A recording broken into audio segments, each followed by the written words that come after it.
ओम नमः श्रीदेव्याः।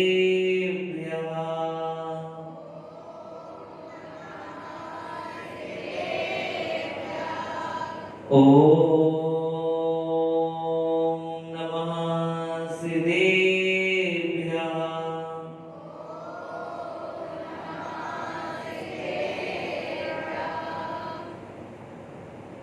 यदर्चा भावेन प्रमुदितमना दुर्धर इह क्षणादाति स्वर्गी गुणगण समृद्ध सुखनिधि लभन्ते सद्भक्त्या शिवसुख समाजं किमुतदा महावीर स्वामी नयन पथगामी भवतु मे।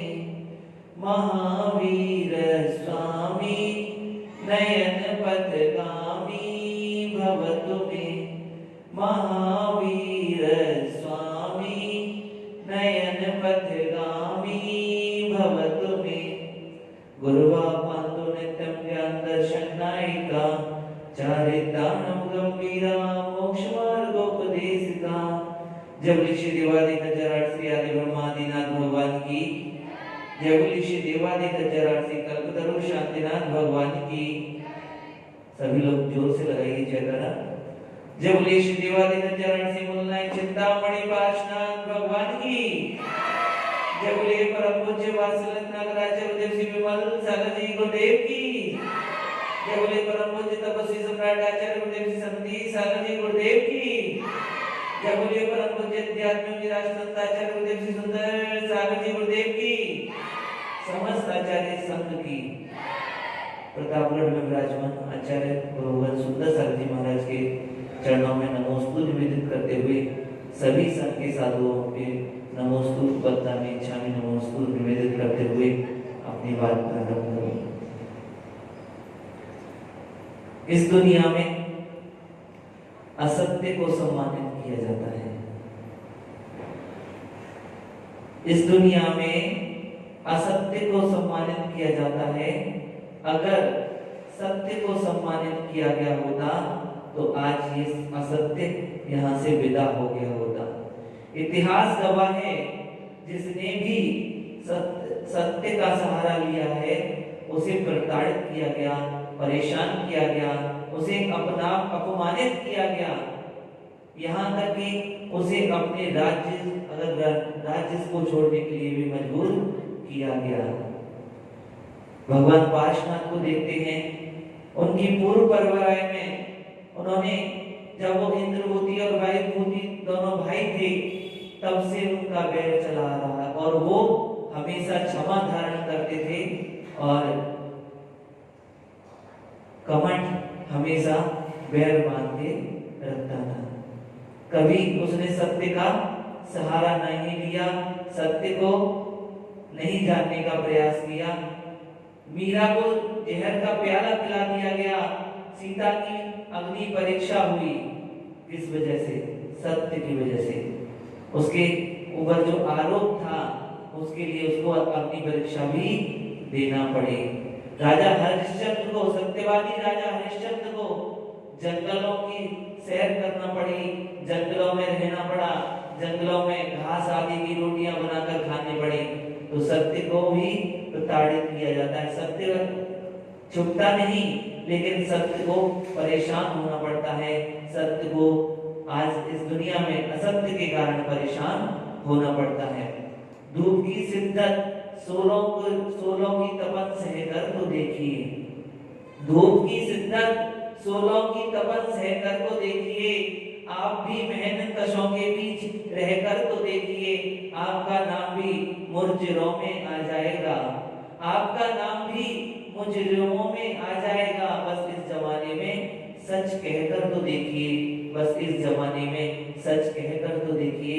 एक बात की बात है, एक राजा ने कुछ चित्रकारों को बुलाया और बोला कि मेरा एक चित्र बनाए हो। जो सबसे सुंदर चित्र बनाएगा, सबसे सुंदर और सत्य चित्र बनाएगा, उसको मैं इनाम दूंगा। सिर्फ सुंदर भी होना चाहिए और सत्य भी होना चाहिए। अब चित्रकारों के सामने बहुत बड़ी दुविधा आकर खड़ी हो गई कि राजा एक तो बदसूरत, ऊपर से काना, तो कैसे सत्र और सुंदर इसका चित्र बनाया जाए। अगर उसको काना दिखा दिया तो उनकी खैर नहीं, कैसे इसको किया जाए। तो बड़े से बड़े चित्रकार आकर सबने चित्र बनाया, लेकिन बड़े से बड़े चित्रकार आए, लेकिन सबने चित्र बनाया, लेकिन राजा को एक भी चित्र पसंद नहीं आया। क्योंकि कोई चित्र सुंदर होता था तो वह सत्य नहीं होता था, और कोई सत्य होता था तो वह सुंदर नहीं होता था। इसी बात एक चित्रकार जो बहुत ही बुद्धिमान था वो भी वहां पर उपस्थित हुआ।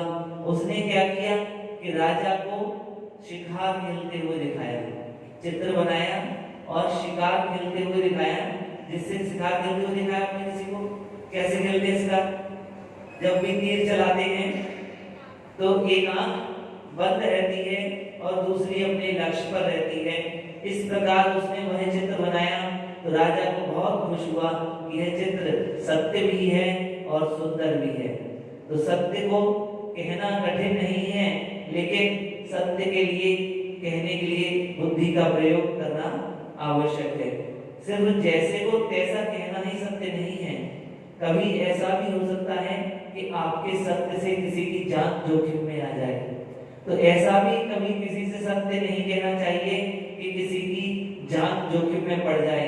जैसे कोई गाय, एक बार की बात है कि गाय निकल के गई, मुनिराज वहां पर बैठे हुए थे और पीछे से कसाई आ रहा था, तो मुनिराज खड़े हो गए वहां पर और उन्होंने कहा कि जब तक मैं यहाँ पर खड़ा हुआ हूँ, गाय तो निकल गई, जब से मैं यहाँ खड़ा हुआ हूँ तब से कोई भी यहाँ पर नहीं आया।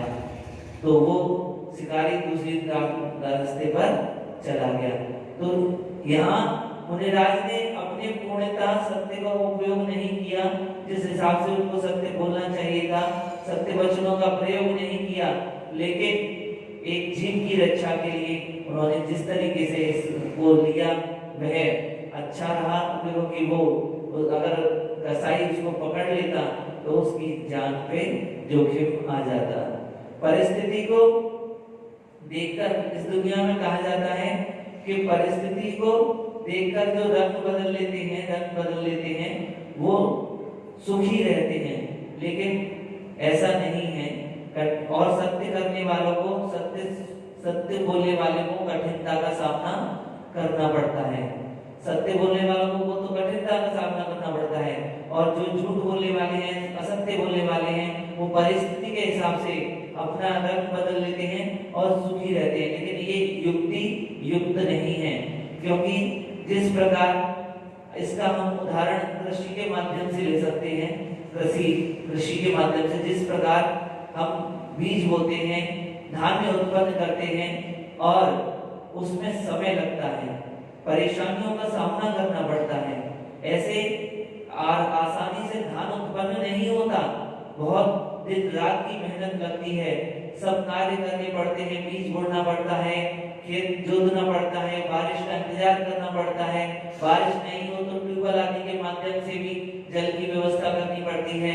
फिर वो जब वो उगने लगता है तो फिर जानवरों से उसकी रक्षा करनी पड़ती है। समय का बहुत भेद, इसमें समय बहुत लगता है इस कार्य में।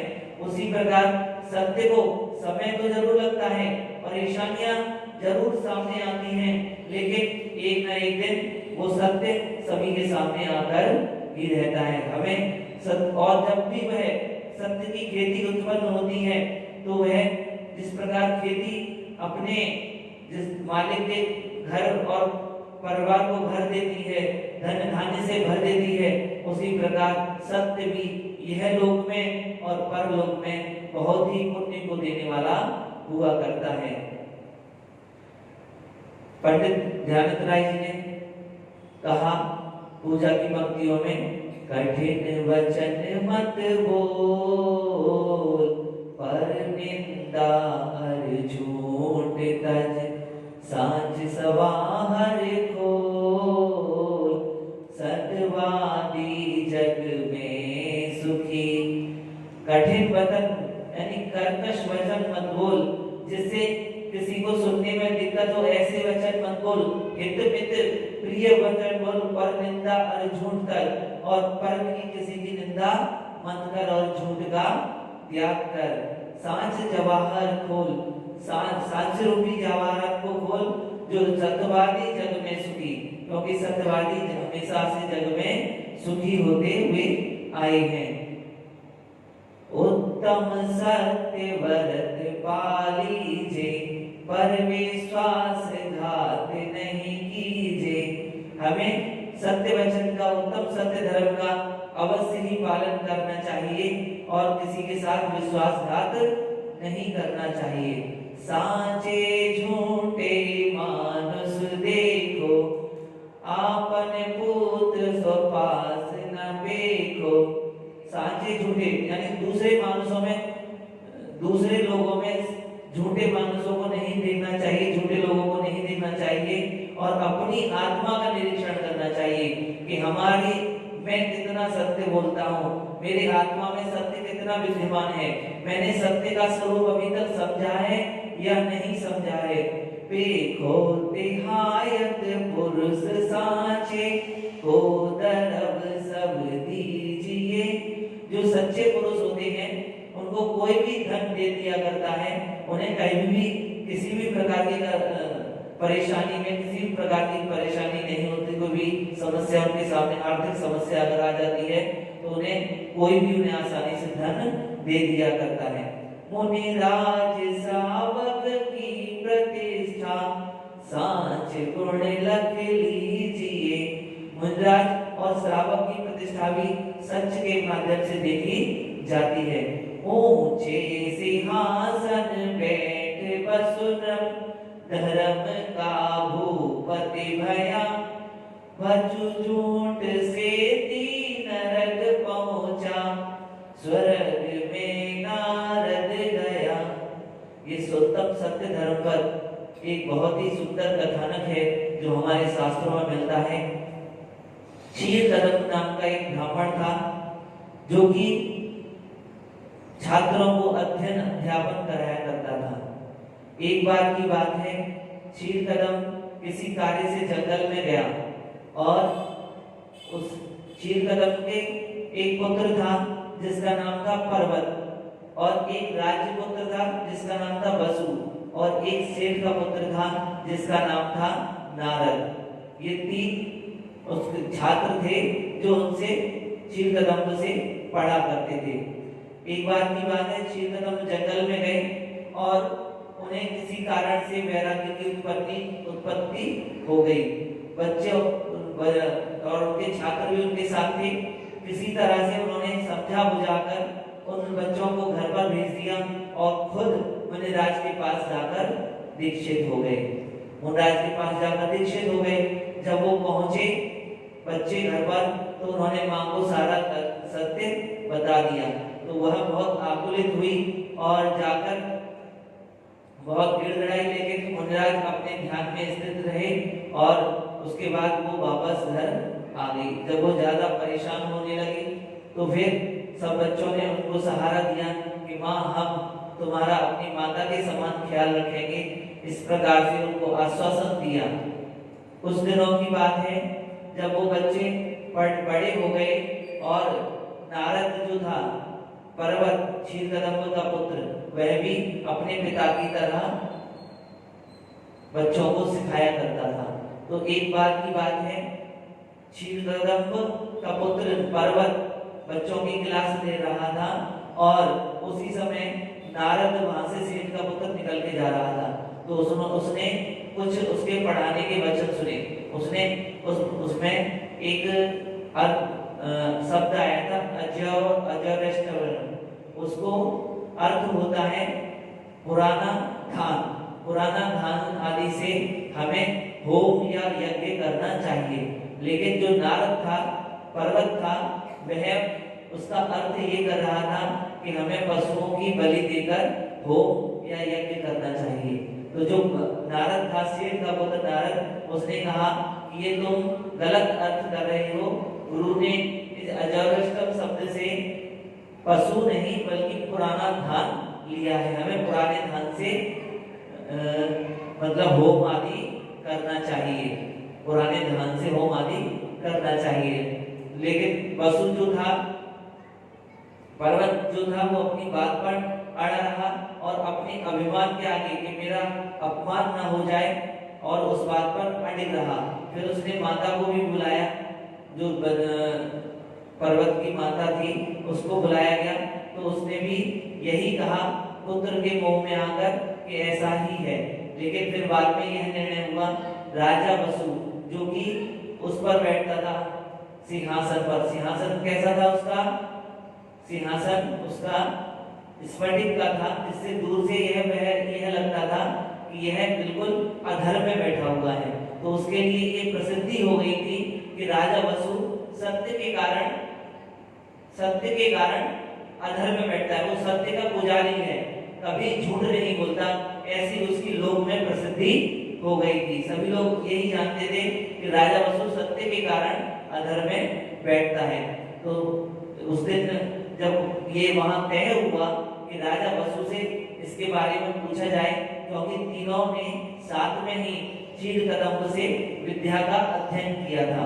तो जब निर्णय हुआ तो उसके पहले ही निर्णय, जैसे कल जाना है बात करने के लिए, राजा से समय ले लिया गया, बात करने के लिए कल ही जाना है, लेकिन आज शाम को ही वह माता वहां पर चली गई राजा वसु के पास और उसने कहा कि तुमने मुझे माता कहा है और मुझे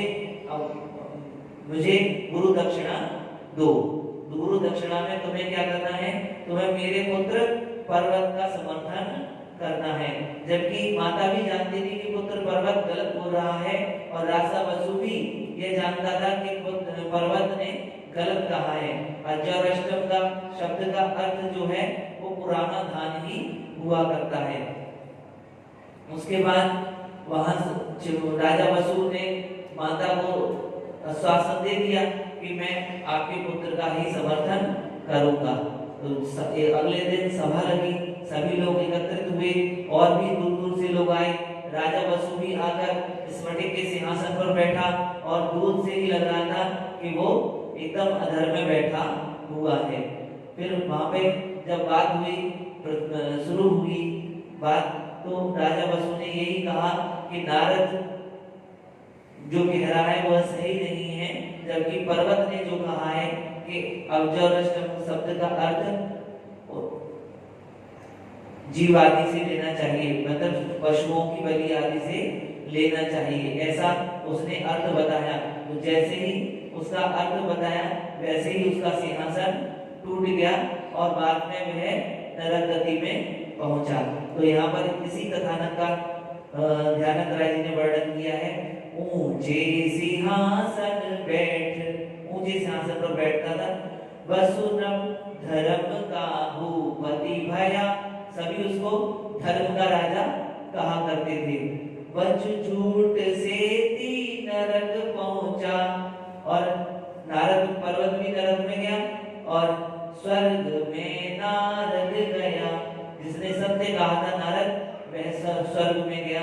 इस प्रकार सत्य के इस कथानक के माध्यम से हमें भी ये प्रेरणा लेनी चाहिए कि सत्य भले ही थोड़ा सा कठिनता का हमें सामना करना पड़े, हमारे जीवन में कठिनता आ सकती है, परेशानियां आ सकती हैं, हमें प्रताड़ित किया जा सकता है, हमारा अपमान किया जा सकता है, लेकिन एक दिन वह आएगा कि जब सत्य सबके सामने आ जाएगा और हमारा सम्मान भी किया जाएगा।